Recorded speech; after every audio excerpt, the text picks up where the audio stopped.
Welcome to my new series, Snippets of Reality. Seems to be what this is, really. Just little tastes of what is so. So, when you're looking at this world, you'll notice that everything changes and that everything is temporary. You see, so really nothing here is forever. Everything changes. You see the same. Even if you have a marriage that lasts a lifetime, the lifetimes are temporary. So things continually change and move, and the whole drama of life is based on change and based on movement. So when you watch your life, just see how this is a world of change, and see how your feelings, they rise up and they subside. Your thoughts, they rise up and they subside. And just watch how everything is based in movement. And it's not like everything moves at the same pace all the time, you see? And it's not like the movement is forever. It may seem like forever. I remember looking at the clock in elementary school, and I swear to God, that second hand moves so much slower than it does today. It was excruciatingly slow. Now it's alarmingly fast. But you see, the movement continues, and then eventually, what happens? The battery runs out, and it stops. At least for you. Then it continues somewhere else. But through all this world of change and movement, there is a stillness. Now, I want you to look at where the movement comes from. You see? All these thoughts, all these feelings, where do they come from? And if you look carefully, you'll find that they do come from a place of silence. First there was silence, and then a thought arose. You see? Just like in the movie theater, you have a blank screen, and then all these colors are projected onto it. And then we have machines, projectors, that make the colors move in a particular way that our minds can make sense of. And they formulate a moving picture. But you see, they all rely on that white screen. So do your thoughts. So do your feelings. They come from a very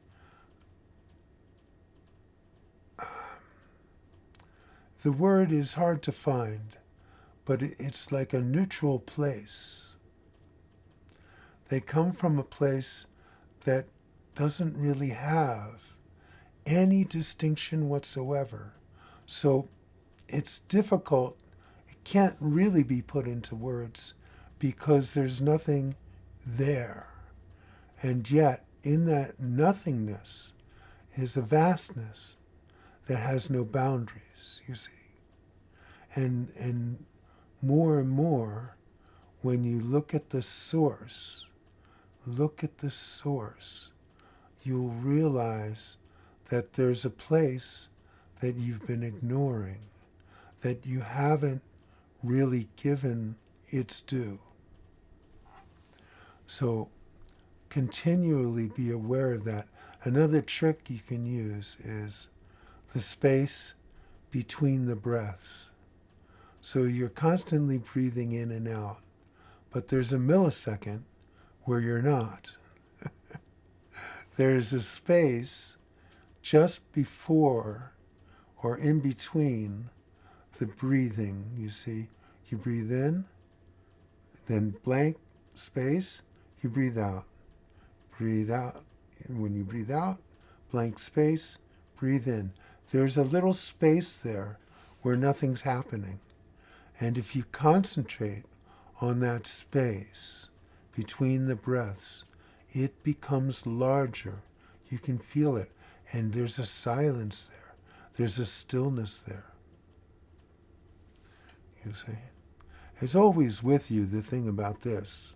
The thing about this is what I'm talking about, that place that never changes, that is consistent, always the same, and really immense. It's not a temporary thing. It's infinitely large and holds everything within it. Everything that can exist comes out of it. You see? It's always with you, though. So if you can focus on that which never changes, that is always with you, you will be focusing upon reality. Those things that are real are the things that never change. And it's with you all the time. The only thing is that the mind's not the correct tool to use to find it. Because to the mind, that which never changes is frankly invisible. So reality to the mind is invisible, and the mind negates it as nothing. However, the mind is mistaken, and you have made an error in pledging allegiance to your mind, you see. So by identifying yourself with your mind, with your thoughts and feelings, you have cemented your relationship with the illusion, with the dream. So more and more, just become aware of the fact that there is an essence within you that is consistent throughout. It was, Ramesh used to say, and I think he was quoting Maharaj, Nisargadatta. He said, "What were you before you were born? And what will you be after you die? And what makes you think you're any different now?" And all that is that now you have fallen into a relationship with the body-mind, that you have made some allegiance with it, that you've identified that as yourself. And through doing that, you blind yourself to reality and to your relationship with reality, which will continue after you die and was there before you were born. It's there now too. So it's all a matter of simply living your life with your eyes open, seeing what is going on, really seeing what is going on, and examining your relationship with your body-mind, and whether your strong identification with your thoughts, feelings, and actions is the place where you can function and live in reality. You see, that's all a part of the dream. You see, nothing ever happened here.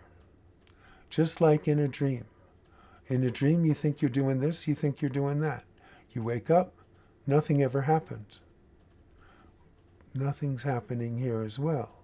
It just appears like something because that's what your body, your senses, and your feelings and your thoughts are telling you. But all that is a well-constructed dream.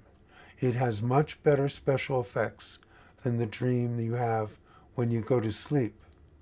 But nevertheless, it's still a dream. So just go through your days being as awake as possible.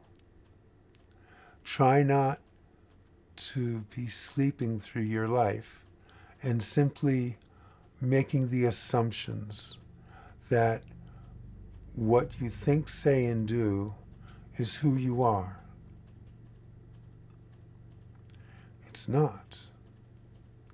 This is all a temporary phenomenon, which puts it in the category of an illusion. That which is real is that which never changes, and that aspect is with you all the time. Concentrate on the space between the breaths. Concentrate on the space between the thoughts. You see, Nisargadatta's guru, Rameshwar, Nisargadatta's guru, he said, you become what you worship. You see? So if you worship God, if you worship that essence within you that never changes, that's what you become.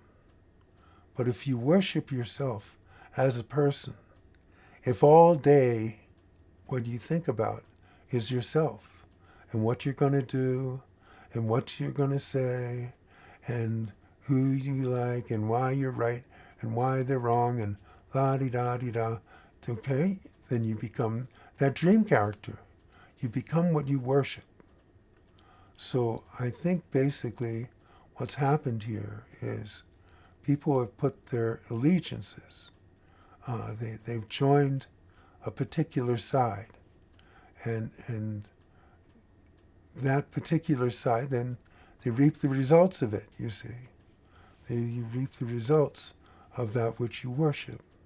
And because you're worshiping something that is illusory and always changes, you don't have much of a sense of security. You can establish some sense. I would call it not peace, but comfort. You can establish some comfort. But if you want true peace, if you want to live in true harmony with the essence of everything, then I would start focusing on God more. Yeah. Focus on that essence. It's with you all of the time. That's the beauty of it. It's with you all of the time. It's here right now. It couldn't be any closer. Okay? If you focus on that, you'll have peace. You'll have love. If you focus on yourself, you'll have good times and bad times. And that love doesn't go so deep, because that love, personal love, has an opposite. Universal love doesn't. Okay. That's today's snippet of reality. I hope you can take it into your heart and expose reality to yourself. Sagranath Maharaj Ki Jai.